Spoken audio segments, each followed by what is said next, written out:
Hey, what's up? This is Ricardo at Parts People, and in this video, we'll outline the steps for completing a part replacement on your Dell PC. Visit our website and use this coupon for a 5% off discount.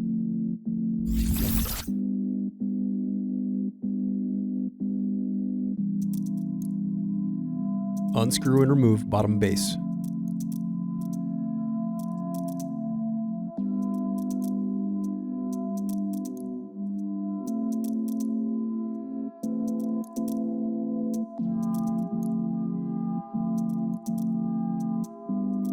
Now unscrew and disconnect battery.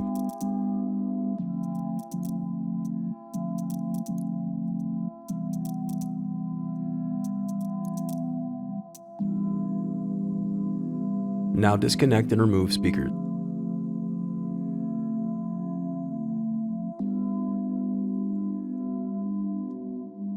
Thanks for watching. Don't forget to like and subscribe if you enjoyed this video.